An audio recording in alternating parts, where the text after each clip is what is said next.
मेरा नाम रश्मि है। मैं एक ऐसे परिवार में रहने वाली लड़की थी, जिसको परिवार के लगभग सारे ही लोग प्यार किया करते थे। लेकिन ससुराल ऐसी मिली थी, जहाँ पर मुझको कोई भी प्यार करने वाला नहीं था। शायद पति था, लेकिन वह भी अपनी माँ से बहुत डरता था। उसे अपनी माँ का इतना डर था कि वह अपनी माँ के सामने मेरी किसी ख्वाहिश को भी पूरी नहीं किया करता था। जिंदगी बस इसी तरह से गुजर रही थी। फिर मेरी ज़िंदगी ने एक ऐसा मोड़ लिया, जिसने मेरी पूरी ज़िंदगी को हिलाकर रख दिया था। क्योंकि मेरे पति ने एक दिन मेरे सामने एक ऐसी बात लाकर रख दी थी, जिसे सुनकर मैं हैरान रह गई थी। मेरा पति कह रहा था कि मैं तुम्हारा इलाज करवाना चाहता हूँ। मुझे लगा कि शायद वह किसी डॉक्टर की बात कर रहे होंगे, लेकिन उन्होंने कहा कि मैं तुम्हारा इलाज एक तांत्रिक बाबा से करवाना चाहता हूँ। यह तांत्रिक बाबा कोई आम सा बाबा नहीं था, बल्कि बहुत बड़ा और हमारे गांव का जाना माना तांत्रिक बाबा था, जिसको लगभग हमारे गांव के सारे ही लोग जानते थे और पूरा गांव उन पर भरोसा करता था। मेरे पति को भी उन पर बहुत भरोसा था, इसीलिए मेरा पति मुझे उनके पास ले गया था। लेकिन जब मैं वहां गई, तो तांत्रिक बाबा ने मेरा इलाज करना शुरू तो कर दिया, पर मेरे सामने एक ऐसी बात कही, जिसे सुनकर मेरे पैरों तले से जमीन निकल गई थी। क्योंकि तांत्रिक बाबा ने मेरे साथ कुछ मर्द अपना घमंड और अपनी इज्जत कायम रखने के लिए अपनी ही पत्नी को ऐसे खिलौने की तरह इस्तेमाल करते हैं, जिनको शायद तोड़कर फेंक भी दिया जाए तो उन पर कोई फर्क नहीं पड़ेगा, और फिर उनके इंसान होने पर भी उन्हें शक होने लगता है। सुना है, माँ बाप औलाद को दुनिया की हर चीज खरीद कर दे सकते हैं, मगर अच्छा भाग्य कभी खरीद कर नहीं दे सकते। मेरे साथ भी कुछ ऐसा ही हुआ था। मेरी सास हमेशा मेरे पति से कहती थी कि यह लड़की कभी तुम्हें संतान का सुख नहीं दे सकती। हम तुम्हारी शादी कहीं और करवा सकते हैं। तुम तो संतान की चाहत करते करते ही मर जाओगी। तुमने शादी भी एक ऐसी लड़की से की है, जिसको हम पसंद नहीं करते। तुम जानते हो कि हमारे गांव में रिवाज होता है, शादी से पहले कुंवारी लड़कियों का इलाज करवाया जाता है। हमारे गांव के ही जाने माने तांत्रिक बाबा से, जो यह बात ऐसे ही बता देते हैं कि यह लड़की शादी के बाद बच्चा पैदा कर सकती है या नहीं। पर तुमने तो अपनी मर्जी की पत्नी लाकर हमारे आंगन को सूना ही कर दिया है।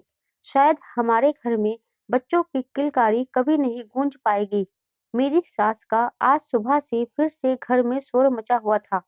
आज पहली बार नहीं, बल्कि वह हर रोज ऐसा ही किया करती थी। ना जाने वह मुझसे किस बात का बैर रखती थी। हालाँकि मैं उनकी बात को हमेशा इज़्ज़त देती थी, उनका हमेशा कहना मानती थी। इस घर में नौकरानी की तरह काम किया करती रहती थी।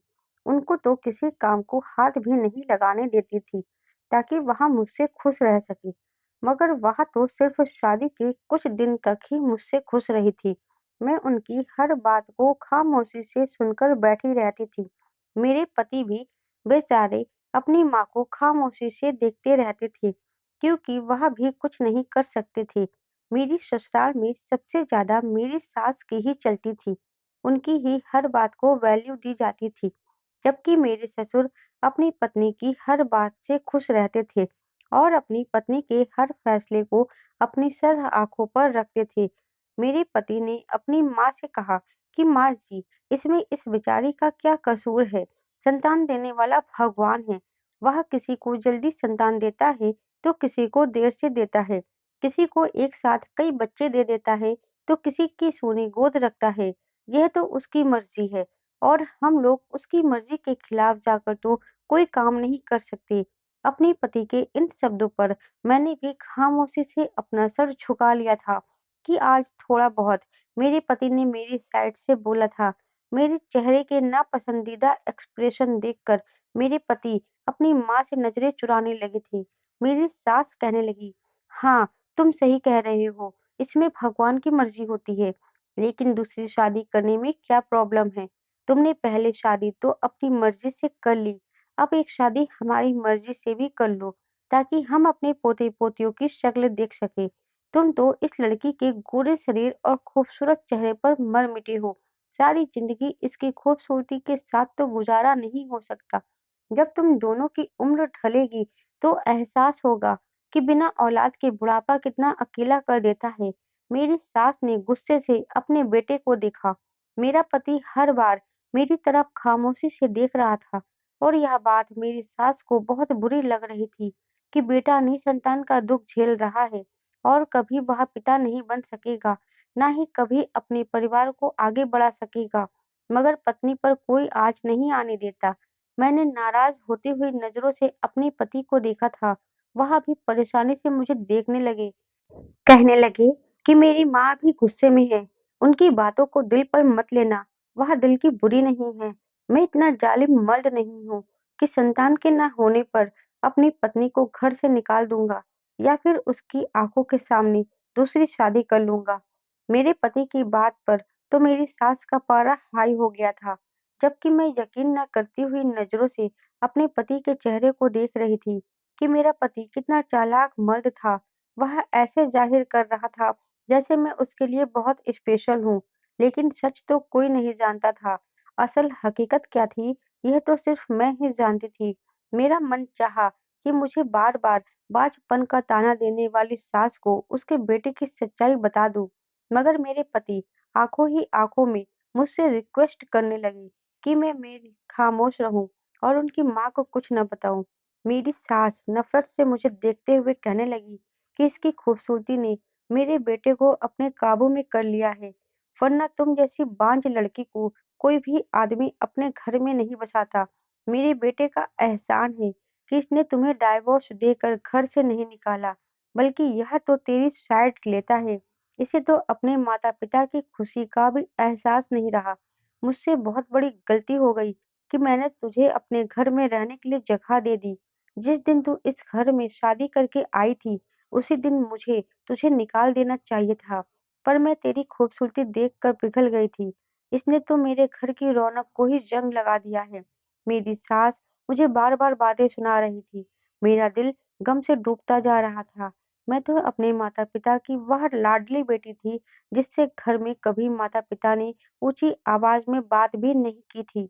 मुझे तो ऐसे रखा जाता था, जैसे घर में मुझसे ज़्यादा कोई लाडला ही नहीं है। मगर ससुराल में सास शादी के 1 साल बाद ही कहने लगी कि मैं बाँझ हूँ। हालाँकि बाँझपन का ऐसा कोई सबूत उनके पास नहीं था। इस घर में तो मेरा खाना-पीना भी दुश्वार हो चुका था। घर की रोटी के नवाले तो मेरे हलक में अटक कर रह जाते थे।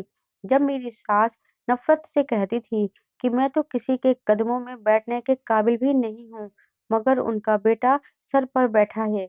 मेरे ससुर एक बिज़नेसमैन थे, सारा दिन घर से बाहर रहते थे और घर में आते ही अपने कमरे में बंद हो जाते थे और मेरी सास मुझे सारा दिन घर में जलील करती रहती थी।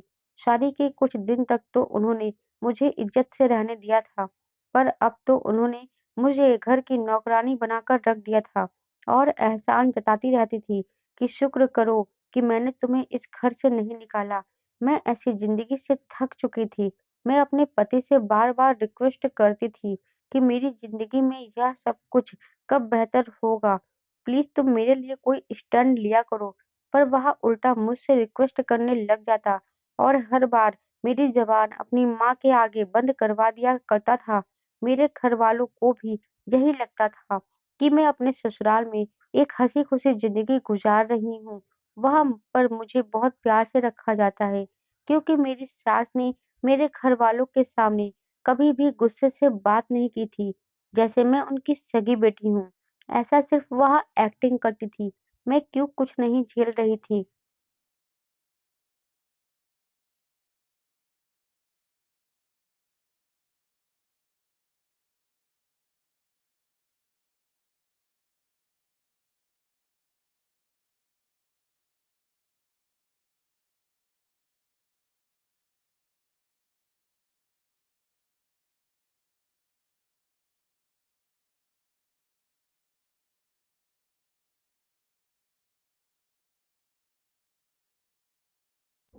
मैं क्या कुछ नहीं झेल रही थी, यह सब तो मैं ही जानती थी।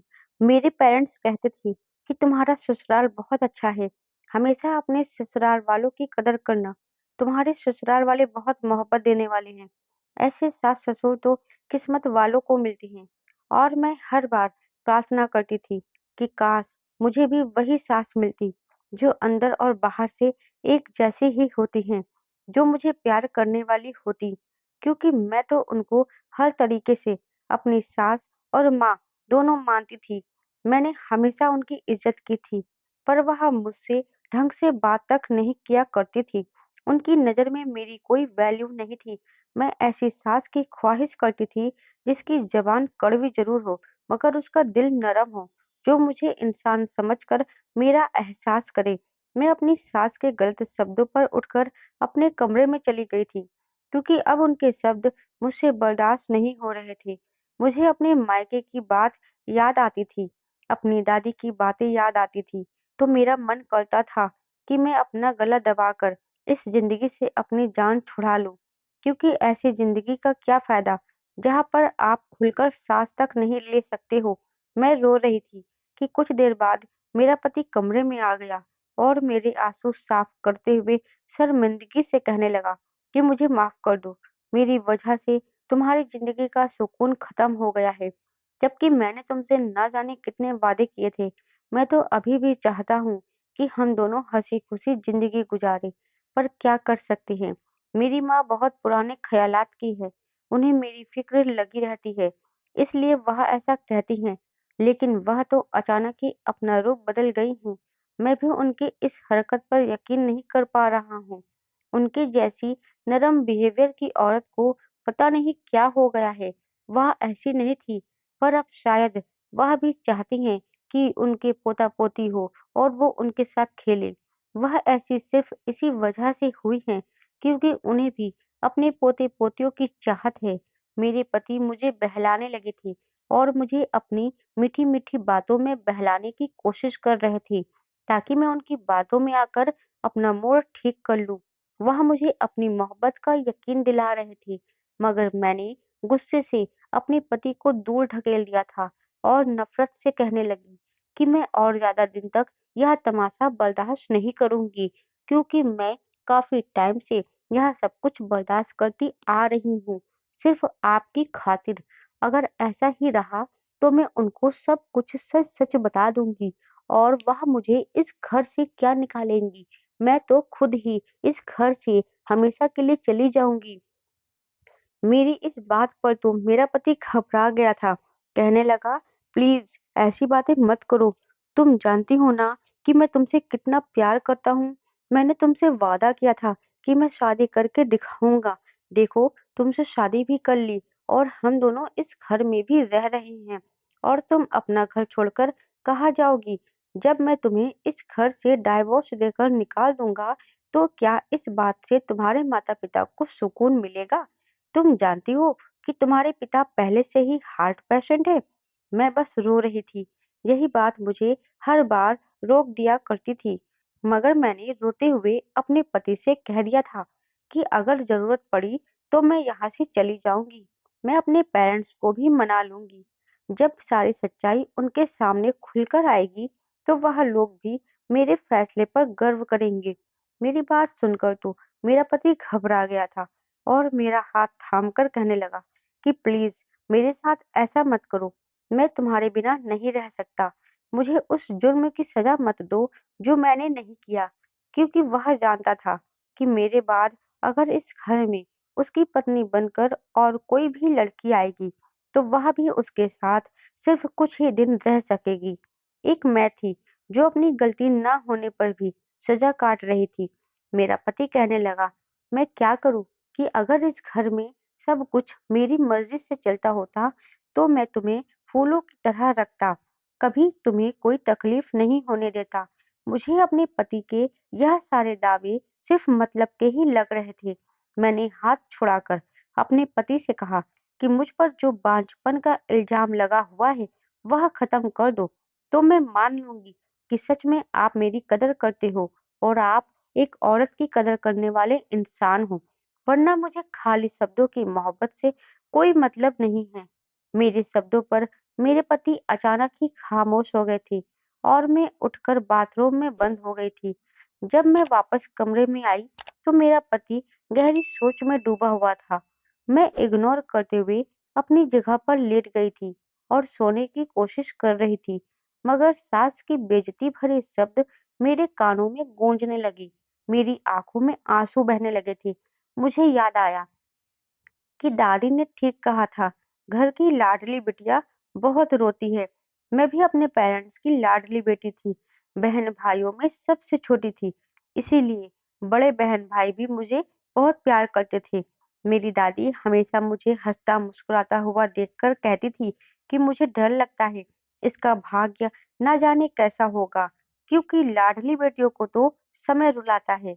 मुझे अपनी जवानी में कभी आइडिया नहीं हुआ था।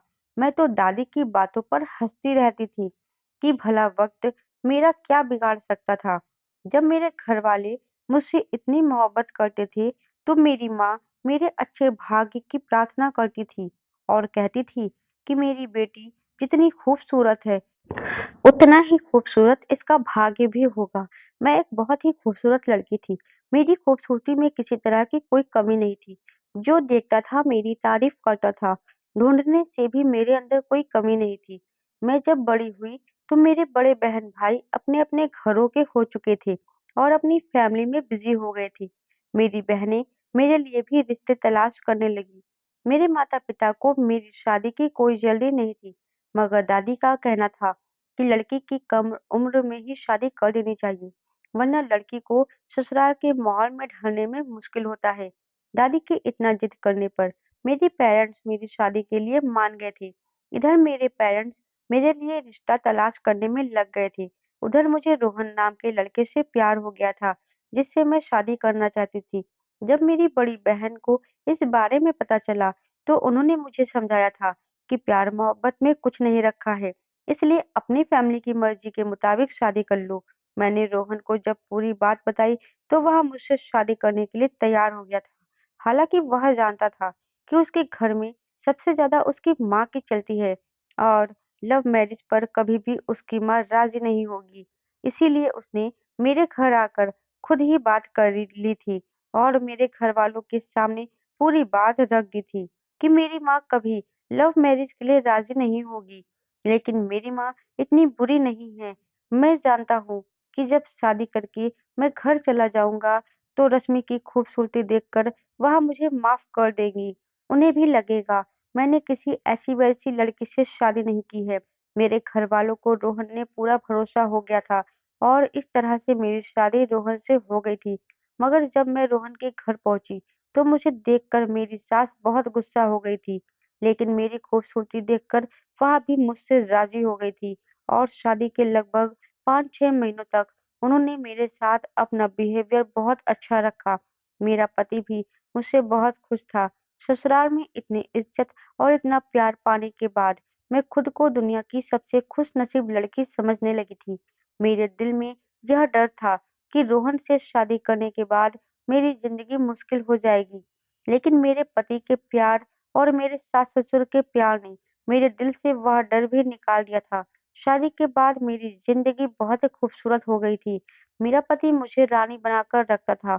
मैं ससुराल में जब मन करता तो काम कर लिया करती थी, वरना मेरी सास ही सारे काम करती थी।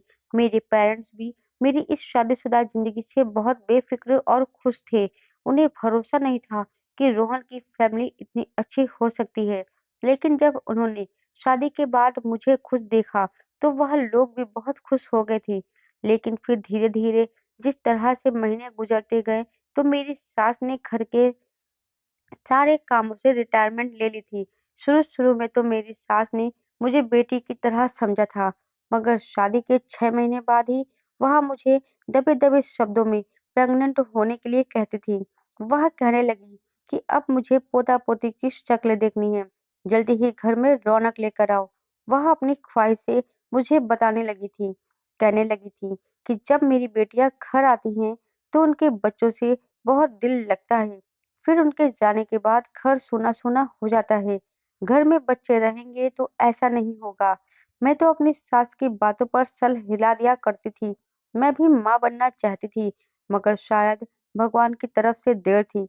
धीरे-धीरे मेरी शादी को पूरा 1.5 साल गुजर गया था, पर अभी तक मैं प्रेग्नेंट नहीं हुई थी। मेरी सास का बिहेवियर मेरे साथ बहुत बुरा हो गया था। वह मुझे बांझ कहती रहती थी कि अगर तुम माँ बनने वाली होती, तो ना जाने कब की बन गई होती। दूसरों की बहुओं को देखो, शादी करके आती हैं, तो 1-2 महीने बाद ही खबर सुना देती हैं। लेकिन यह तो शादी को इतना टाइम हो गया है, कोई खबर ही नहीं मिली।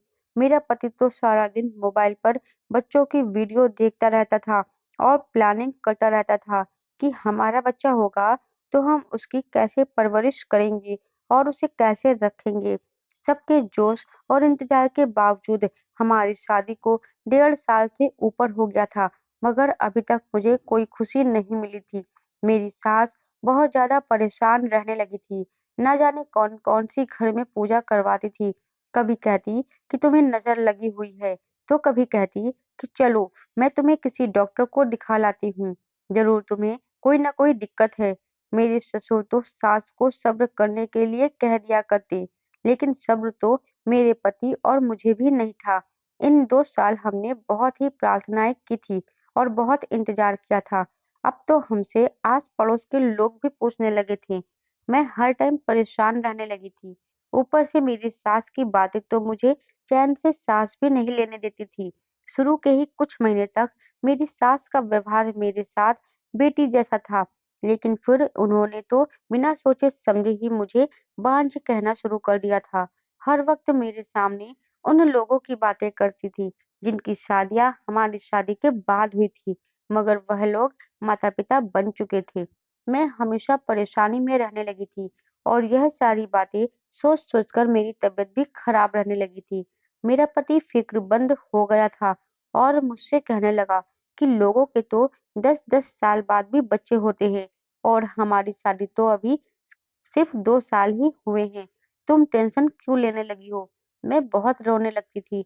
अपनी सास का इतना कड़वा बिहेवियर मैं बर्दाश्त नहीं कर पा रही थी। घर में सारा दिन हम दोनों होते थे। सास तो मुझसे सारा दिन ढंग से बात तक नहीं किया करती थी। मैं अकेले ही बिना किसी से बातचीत किए घर के सारे काम करती थी। इस घर में मेरे पति के अलावा मुझसे कोई भी बात नहीं करता था। कभी-कभी मेरी नंदे भी आती तो वह भी मुझे बातें सुनाने लग जाती थी। कहती कि हमने तो शादी के 1 साल में ही एक बच्चा कर लिया था। मुझे अफसोस होता था कि मैंने रोहन से शादी करके बहुत बड़ी गलती की है, क्योंकि इस घर में मेरी कोई इज्जत नहीं थी। रोहन मुझे इज्जत नहीं दिलवा सकता था, क्योंकि उसे अपनी माँ से बहुत डर लगता था। उसने अपनी शादी अपनी मर्जी के मुताबिक कर ली थी। यही बहुत बड़ी बात थी। लेकिन इसके आगे वह कुछ भी नहीं कर पा रहा था। मैं चाहती थी कि जल्द से जल्द मेरा बच्चा हो जाए, ताकि घर वालों का स्वभाव मेरे साथ अच्छा हो जाए। मेरे हर टाइम रोने पर मेरा पति परेशान रहने लगा था। एक दिन मेरी सास मुझे बहुत बातें सुना रही थी। मैं रो रही थी और तभी अचानक मेरा पति घर में आ गया। जब उसने मुझे रोते हुए देखा, तो उसने अपनी माँ से कहा था, माँ, भगवान से प्रार्थना किया करो। अभी तो हमारी शादी को 2 ही साल हुए हैं और आपने इसको इतनी बातें सुना दी हैं। मेरी सास अपने बेटे की बात सुनकर भड़क उठी थी। कहने लगी कि मैं डरती हूँ, कहीं तेरा परिवार तेरे आगे नहीं बढ़ा तो तेरी कोई पीढ़ी नहीं चलेगी। मैं बस इसी बात से डरती हूँ। मुझे जल्द से जल्द खुशखबरी चाहिए। मैं सास के शब्दों पर बहुत दुखी हुई थी। फिर मेरी सास ने एक ऐसी बात कही थी जिसे सुनकर मैं ठिठक गई थी। मेरी सास ने मेरे पति से कहा कि अब मुझे वह कदम उठाना ही पड़ेगा जिसको मैं नहीं उठाना चाहती थी। वह यह कहकर खामोश हो गई थी। वह आखिर कौन से कदम की बात कर रही थी? इन शब्दों को सोच सोचकर मैं परेशान हो रही थी।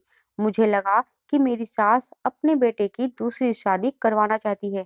पहली पत्नी से बच्चा नहीं हो रहा, तो शायद दूसरी औरत लाकर उससे बच्चा करवाना चाहती है। यह सोच मेरे दिमाग में आई तो मैं रो पड़ी थी। मैंने अपने पति को इस बारे में बताया तो वह हंसने लगे थे। ऐसा पहली बार तो नहीं था, क्योंकि मेरी सास इससे पहले भी कई बार मेरे पति से दूसरी शादी के बारे में कह चुकी थी, मगर मेरे सामने नहीं कहती थी। आज तो उन्होंने शायद छुपे शब्दों में इस बात को मेरे सामने जाहिर कर दिया हो। मेरे पति कहने लगे कि ऐसा कुछ भी नहीं है। मैं तुम्हें छोड़कर किसी और से शादी नहीं कर सकता। उन्होंने मुझे भरोसा दिलाया कि वह मुझसे बहुत प्यार करते हैं और चाहे कुछ भी हो जाए, उनकी माँ उनसे कितना ही क्यों ना कहे, पर वह दूसरी शादी किसी भी हाल में नहीं करेंगे।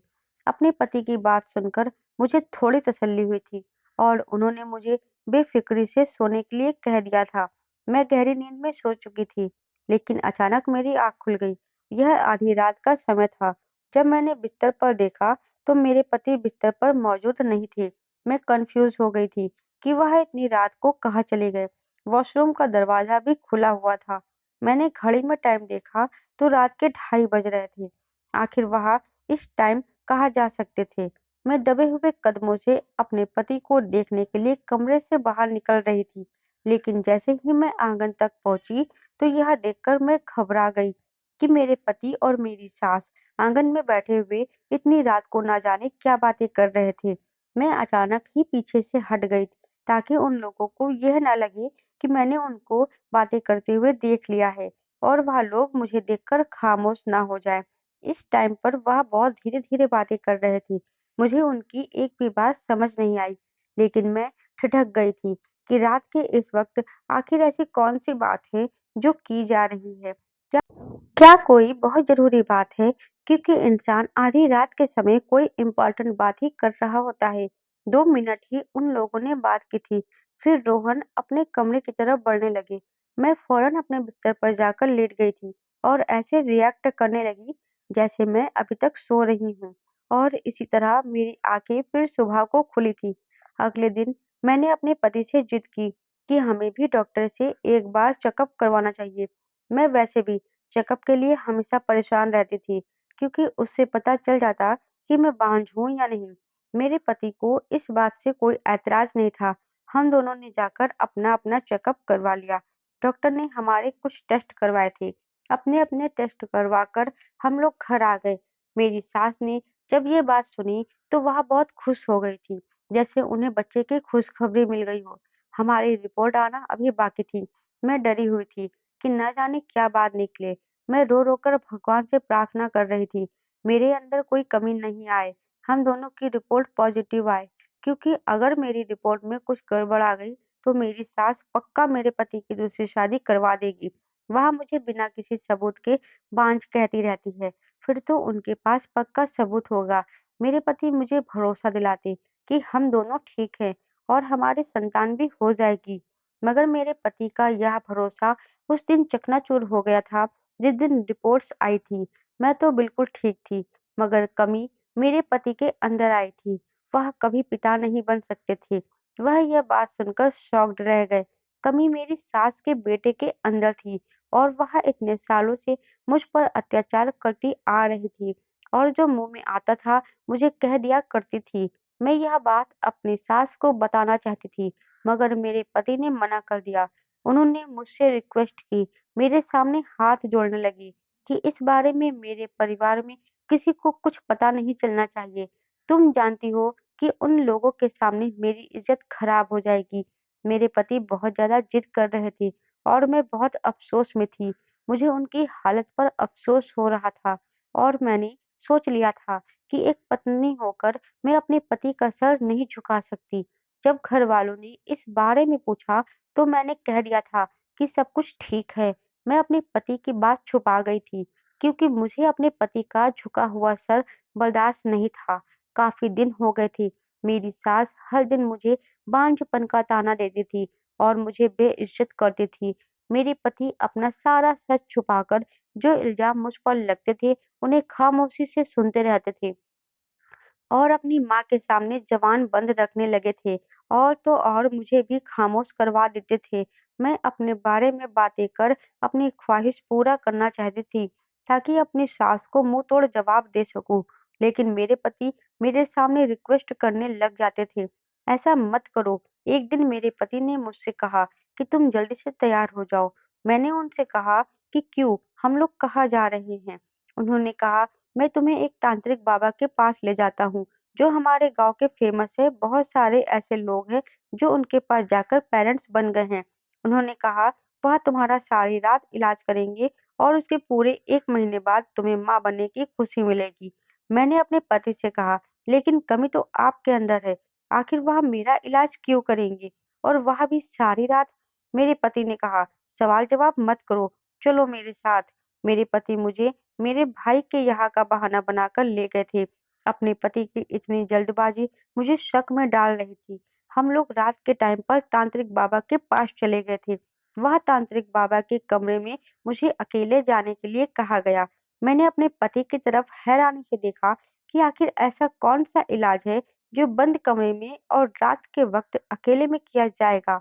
मेरे पति ने कहा, "अगर बच्चा चाहिए तो ऐसा करना ही होगा और तुम फ़िक्र मत करो। इधर बाबा तुम्हारा इलाज करेंगे, उधर बाबा के लोग दूसरे कमरे में रात भर मेरा भी इलाज करेंगे। इस तरह से हम दोनों को बच्चा हो जाएगा।" अपने पति की बात सुनकर मुझे थोड़ा सुकून मिला था। मैं अपने पति को रोती हुई हालत से देखकर रही थी। उन्होंने मुझे तसल्ली दिलाई और कहा कि कुछ नहीं होगा। माँ बनना है तो यह सब कुछ झेलना ही होगा।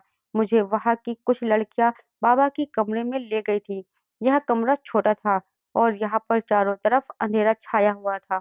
मुझे डर लग रहा था, मगर माँ बनने की खातिर मुझे इतना तो करना ही था। यह तांत्रिक बाबा लगभग 65 साल का बूढ़ा आदमी था। मैं जब कमरे में गई तो तांत्रिक बाबा ने मुझे आंखें बंद करके लेटने के लिए कहा। मैं लेट चुकी थी। मुझे यह सब कुछ बड़ा अजीब लग रहा था।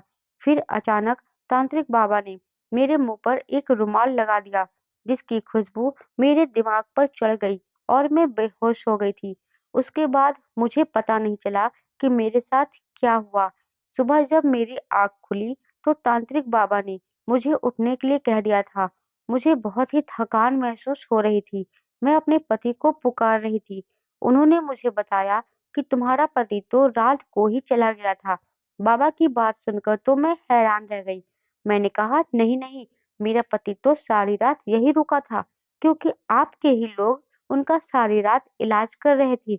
बाबा मुस्कुराने लगी और उसने कहा कि आधा घंटा इंतजार करो, तुम्हारा पति आता ही होगा।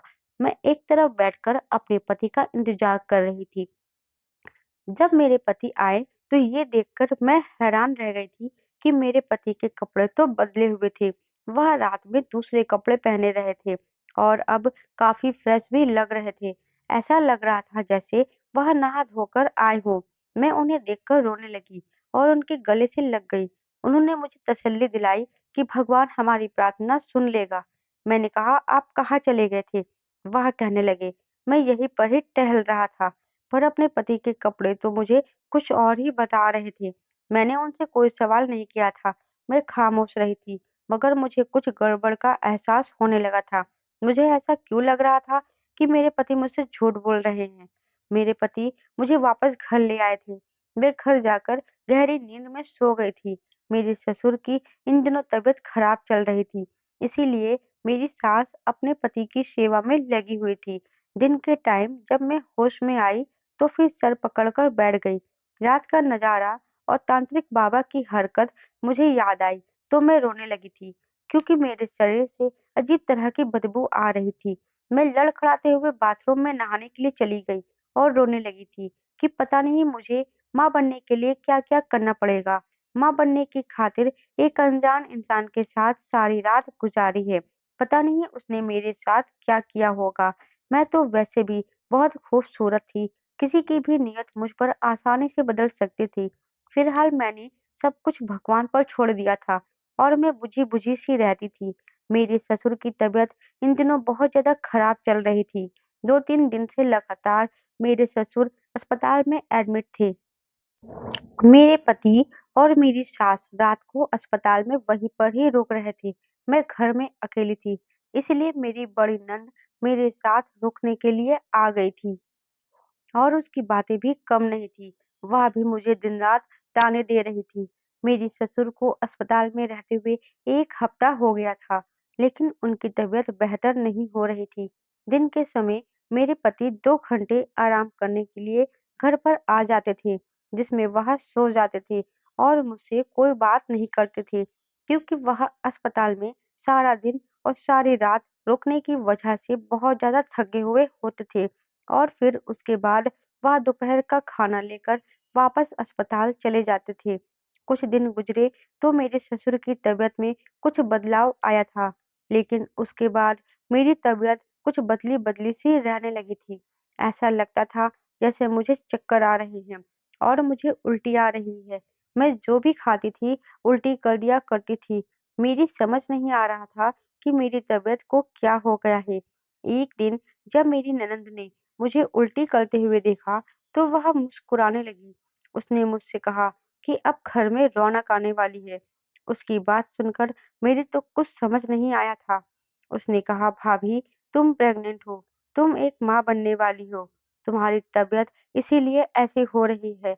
मैं अपनी नंद की बात सुनकर हैरान रह गई थी, क्योंकि ऐसा तो तब मुमकिन नहीं था, क्योंकि मेरे पति और मेरे बीच कोई संबंध ही नहीं हुआ था। इतने दिनों से मेरे पति रात और दिन अस्पताल में ही गुजार रहे थे और मैं उनकी कमी के बारे में भी अच्छी तरह से जानती थी। अपने दिल की तसल्ली के लिए मेरे लिए यह जानना ज़रूरी था कि क्या मेरी नंद सच कह रही थी। मैं खामोशी से मेडिकल पर गई और मैंने जब अपना टेस्ट किया तो रिपोर्ट पॉजिटिव आई थी। रिपोर्ट देखकर तो मेरे पैरों तले से ज़मीन निकल गई थी कि आखिर ये सब कुछ कैसे हो सकता है, कि आखिर ये बच्चा किसका है? क्योंकि यह बच्चा मेरे पति का तो नहीं हो सकता। आज भगवान ने मुझे माँ बनने की खुशी दी थी, पर ये खुशी मेरे लिए किसी बहुत बड़े सदमे से कम नहीं थी, क्योंकि मैं अच्छी तरह से जानती थी मेरे साथ कुछ गलत हुआ है। यह बच्चा मेरे पति का नहीं हो सकता। मैं बहुत रोई थी। अब मुझे अपने पति के घर आने का इंतजार था। अस्पताल से फोन आया था कि मेरे ससुर को डिस्चार्ज कर दिया गया है और वह 2 घंटे में घर वापस आ जाएंगे। जब मेरे पति घर वापस आए तो कमरे में आ गए थे। मैंने उनको बताया कि मैं माँ बनने वाली हूँ। यह बात सुनकर वह बहुत खुश हुए थे। उनकी खुशी का कोई ठिकाना नहीं था। मैंने कहा, लेकिन मैं यह बात अच्छी तरह से जानती हूँ कि यह बच्चा आपका नहीं है। अब आप मुझे सच-सच बताओ कि यह बच्चा किसका है, वरना मैं आपका सच आपके घरवालों को बता दूँगी। मेरा पति कहने लगा, अगर मेरे अंदर कमी होती तो तुम माँ कैसे बनती? मैंने कहा, लेकिन आप तो पिछले 2 हफ्ते से अपने पिता के साथ अस्पताल में रह रहे हो, तो फिर मैं माँ कैसे बन सकती हूँ? मेरी बात सुनकर मेरा पति शर्मिंदा हो गया था। मैंने अपने पति से रो-रो कर कहा था कि प्लीज़ मुझे सच-सच बता दो कि क्या सच है? मैं अब और बर्दाश्त नहीं कर सकती। फिर जो सच्चाई मेरे पति ने मुझसे बताई थी, उसे सुनकर तो मेरे होश उड़ गए थे और मेरा मन कर रहा था कि मैं कहीं डूब कर मर जाऊँ। मेरे पति ने कहा कि मैं तुम्हें नहीं छोड़ सकता था और फिर मैंने भी तुम्हारा जीना दुश्वार किया हुआ था। मुझे माफ़ कर दो। मैं औलाद के सुख में अंधा हो गया था। मैंने सुना था कि इस गाँव में तांत्रिक बाबा हैं, जो बांझ औरतों का इलाज करते हैं और उनके इलाज से औरतें बच्चा पैदा कर लेती हैं। लेकिन वह उन आदमियों का इलाज नहीं करते, जिनके अंदर कमी होती है। मैं जब बाबा के पास गया और उनको मैंने पूरी बात बताई, तो उन्होंने कहा था कि तुम अपनी पत्नी को मेरे पास भेज देना। मेरी वजह से वह माँ बन जाएगी और घर जाने के बाद तुम भी उसके साथ संबंध बना देना। मुझे उम्मीद है कि तुम्हारी पत्नी जल्द ही माँ बन जाएगी और उसे शक भी नहीं होगा कि यह बच्चा तुम्हारा है या फिर मेरा। तांत्रिक बाबा की बात सुनकर मुझे गुस्सा भी आया था, लेकिन इसके अलावा मेरे पास और कोई ऑप्शन नहीं था। इसलिए मैं इलाज के बहाने से तुम्हें वहां ले गया था। दरअसल यह मेरा बच्चा नहीं, यह बच्चा तांत्रिक बाबा का ही है। मुझे माफ कर दो, मेरा कोई इलाज नहीं है और ना ही मैं यह चाहता हूँ कि मेरी कमी खुलकर मेरे घर वालों के सामने आए। इसीलिए मैंने तुम्हारे साथ यह सब कुछ किया है। लेकिन मुझे नहीं पता था कि अचानक पिताजी की तबीयत खराब हो जाएगी और इस दौरान मुझे तुम्हारे साथ वक्त गुजारने का मौका नहीं मिलेगा और यह सच्चाई जल्द ही खुलकर तुम्हारे सामने आ जाएगी। मुझे लगा था कि तुम्हें कभी सच पता का पता नहीं चलेगा और इस तरह से हम दोनों अपने बच्चे के साथ खुशी-खुशी रहेंगे। अपने पति की बात सुनकर मैं रोने लगी थी। मुझे अपने पति से नफ़रत होने लगी थी। अब मैंने सोच लिया था कि इस घर में मैं अब और नहीं रुक सकती। इसका मतलब यह था कि तांत्रिक बाबा ने सारी रात मेरी इज्जत के साथ खिलवाड़ किया था। उसने मेरी खूबसूरती का फ़ायदा उठाया था। हालाँकि वह औरतों का इलाज करते थे, लेकिन जब उसने मेरी खूबसूरती देखी, तो उसने मेरे पति को इस तरह से बेवकूफ़ बनाया था। मुझे अपने आप से घिन महसूस हो रही थी। मैंने उसी दिन सारे घरवालों के सामने अपने पति का राज़ खोल दिया था और मैं वहाँ से अपना सामान पैक करके अपने मायके आ गई थी। मेरे पति ने मुझे रोकने की बहुत कोशिश की थी, लेकिन मैं एक ऐसे इंसान के साथ ज़िंदगी नहीं गुज़ार सकती थी, जिसने अपनी पत्नी को किसी गैर मर्द के हवाले कर दिया। मेरी सास तो अपने बेटे की कमी के बारे में सुनकर ऐसी हो गई थी, जैसे उन्हें साँप सूंघ गया हो। क्योंकि उन्होंने मेरी कमज़ोरी का बहुत फ़ायदा उठाया था। लेकिन अब वह ये बात अच्छी तरह से जानती थी। अगर अब वह मुझसे कुछ भी कहती, तो मैं उनको और उनके बेटे को अच्छी तरह से बदनाम कर सकती थी। मैंने अपने पति से कह दिया था कि मुझे डाइवोर्स दे दो, मैं तुम्हारे साथ नहीं रह सकती। जब मैं अपने मायके आई और मैंने अपने घर वालों को यह बात बताई, तो उन लोगों को भी बहुत गुस्सा आया था और उन लोगों ने मेरे फैसले को सही बताया था। उन्होंने कहा कि तुम इतने अत्याचार क्यों बर्दाश्त कर रही थी, बल्कि तुम्हें तो ये कदम बहुत पहले ही उठा लेना चाहिए था। मेरे पापा ने तो मेरी ससुराल में जाकर काफ़ी हंगामा भी किया था। अब इस तरह से सारे गाँव में मेरे ससुराल वालों की बदनामी हो गई थी। मेरे पापा ने उस तांत्रिक बाबा को भी अरेस्ट करवा दिया था, जिसने मेरे साथ संबंध बनाया था। मेरे पति ने काफ़ी दिनों तक मुझे मनाने की कोशिश की थी, पर मैं नहीं मानी थी। तो हारकर उसने कुछ महीने बाद मुझे डाइवोर्स दे दिया था और मैंने अपना अबॉर्शन भी तभी करवा लिया था, जब मैं अपने पति के घर से आई थी। क्योंकि मैं अपने पेट में किसी दूसरे का पाप पालना नहीं चाहती थी। हालाँकि मैंने औलाद के लिए काफ़ी कुछ किया था। काफ़ी सारे ज़ुल्म सहे थे, काफ़ी परेशानियों से मैं जूझ रही थी, लेकिन मैं इस बच्चे के साथ अपनी ज़िंदगी नहीं गुज़ार सकती थी, जो मेरा था ही नहीं। मैं अब अपने माता-पिता के घर पर ही रह रही हूँ और अपना मन बनाने के लिए मैंने नौकरी करना शुरू कर दिया है। अभी तो फ़िलहाल मैं शादी नहीं करना चाहती, क्योंकि मुझे शादी के नाम से भी डर लगने लगा है। आप लोग मेरे लिए प्रार्थना कीजिए कि मेरा आने वाला भाग्य अच्छा हो, क्योंकि गुज़रा हुआ तो बहुत ही बुरा गुज़रा है। मैं आप लोगों से रिक्वेस्ट करना चाहती हूँ कि मेरे पति जैसे इंसान के साथ और मेरी सास जैसी औरत के साथ अपनी ज़िंदगी गुज़ारने का फ़ैसला ना करें। ज़िंदगी बहुत बड़ी है और इसको हमेशा अपने हिसाब से जिए। दूसरों के लिए या फिर बच्चे के लिए भी अपने ससुराल वालों के हाथों बेवकूफ़ कभी मत बनना। दोस्तों, उम्मीद करती हूँ आपको हमारी कहानी पसंद आई होगी। कहानी अच्छी लगी है तो वीडियो को लाइक करें, चैनल पर नए हो तो चैनल को सब्सक्राइब करें, साथ ही बेल आइकन को प्रेस करें, जिससे अगली अपडेट सबसे पहले आपको मिले।